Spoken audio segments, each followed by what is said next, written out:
Thank you everyone for joining us for the Growth Summit, and it's wonderful to be a part of such an amazing panelist team, people who are here to discuss the topic with us. What we are spending time on is primarily real time, which is the right time to engage with the users, how to scale customer experience for these financial brands that we have using Agile technology and looking at behavioral intelligence that most of the solutions provide, right? Now, in terms of getting started with the conversation, I think with Mr.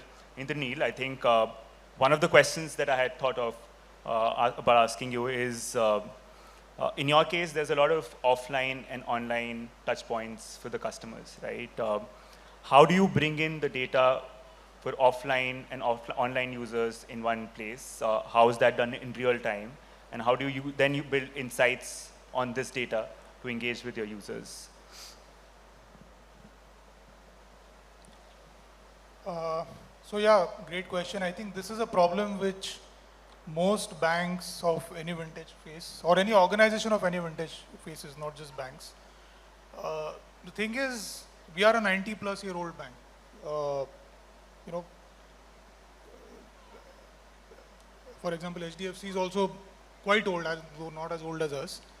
The problem is data resides in silos, and whatever you say about engagement and generative AI and everything, data is the key, right? It doesn't function without data. If it's garbage in, it's garbage out. You don't give it any data, you don't get any insights. Now the real challenge is now a lot of this data is offline, and in our case it's even kind of in files and paper, and it's not even digitized. It's in old formats. It's in formats which are not easily ingested by present platforms. It's lying in silos where people don't even know it exists, let alone trying to get it into a meaningful kind of processable form, and that's where the challenge lies. So I think the way most banks and we are tackling it is, of course, all of us are on the path to evolution. I don't think any bank or any organization has, and that's what I think we were discussing offline before, has actually managed to get 100% perfect answers to this. It is a bit of digitization. It's a lot of digitization, I would say. I would say it's a bit of digitization. There are data lakehouses. There are platform level databases and intelligence engines running. So not everything needs to go into a data warehouse, because it's literally like the RAM and a ROM in a computer, right? Not everything needs to go into the ROM. If it's a lending platform, then lending level intelligence can stay there. But then the moment you talk of deeper level cross-sell with account opening, with liability relationships or with corporate relationships, then it needs to go one level lower. So the way we are handling it, and like I said, most organizations are handling it, is a good mix of digitization of existing data. There's a lot of painful work of digitizing existing data, massaging existing data into modern formats, getting them into structured, unstructured, whatever databases, and then building a layer on top of all of this, which derives intelligence from it. There's of course a huge human element involved, because a lot of this intelligence is still tribal intelligence. It resides within the organization. As an organization, I think pertinent to maintain, and I think it's pertinent to mention that our tagline is digital at the fore, human at the core, and that's very consciously put there. We have one of the lowest attrition rates in the industry. Now you'll wonder why I'm talking about this in a digital summit, but it's important, because if somebody has built something in the 90s, and that guy's 90s may be too old actually, but maybe in the 2000s, and that gentleman or lady is still around, they are around to tell us that, listen, this exists and this is how we can digitize it.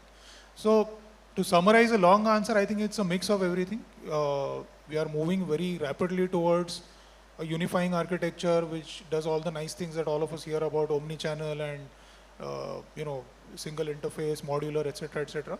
But right now, I think it's a work in progress for everybody. Understood. Thanks for explaining that. Coming to you, Anjali, and we were having this conversation outside as well, right? Like, PayZapp has so many things to offer on the platform itself, while payments is one of the main parts of the platform.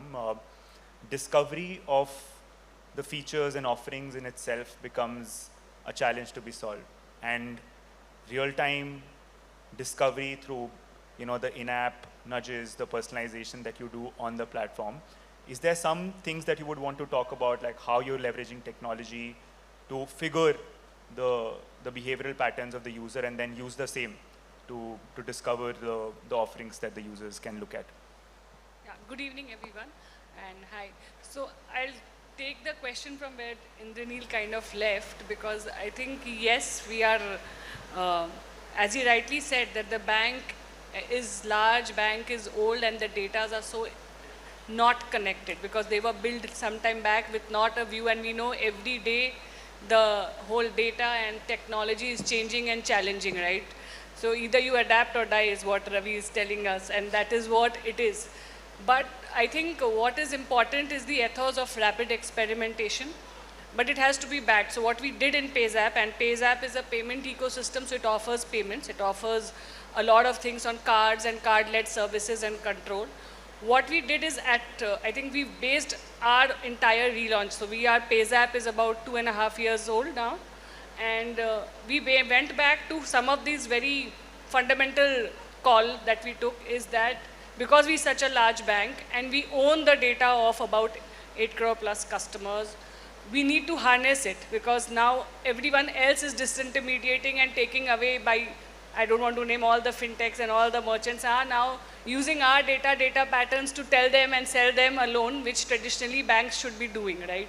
So what we did a very fundamental call is at an architecture level, and I'm speaking for PayZapp here, is that we will own the data, we will own the product and our own servers. So there it is, control on data and product. That was the first fundamental level that we did.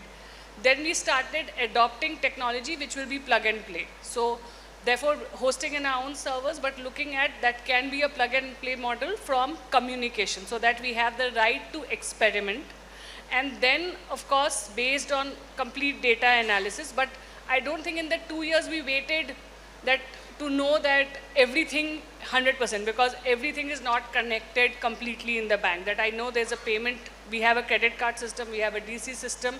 Now I know the spends at an Excel level, but we don't know sometimes at a user level. So we began 2 journeys. One is the interaction and learning on the PayZapp platform, because there was a product. So what is your behavior?